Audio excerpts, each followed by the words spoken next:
may mga nagsabi sa atin itong mga tao guys, o mga bata na may viper daw dito guys. Try natin i-relocate natin guys. Hahanapin natin guys kung dito ba yung mga viper, kasi may mga bata dito, kumukuha na sila ng mga biyabas o kahit ano mga makain nila dito. Kaya hahanapin natin guys, baka makagat ka kung hindi natin alam.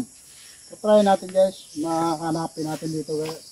For sure, dito lang yung viper na nakita, kasi yung viper hindi siya laging araw-araw pupunta kahit saan. For sure, dito lang sila guys. Kung makakain na sila, mag-standby na sila guys. Dito lang sila makita natin sa mga puno guys. Mga magandang pwede nilang istambayan.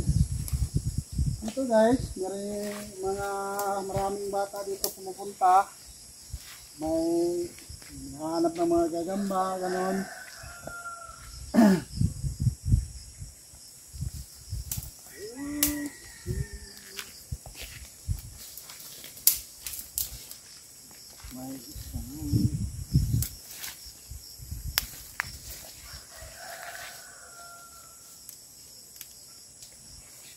May mukhang mainit dito guys, pero try natin lipat tayo ng area kasi wala siguro dito, mga 3 araw na yung sinabihan ako.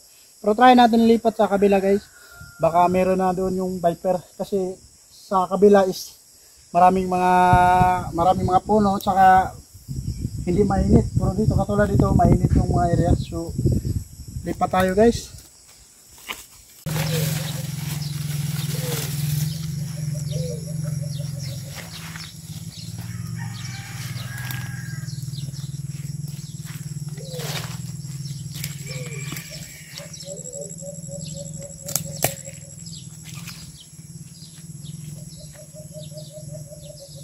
Dito guys, nandito yung viper guys. Ito, viper. Ito guys. Okay. Nandito guys, yung viper na hinanap. Ito guys, mukhang adult.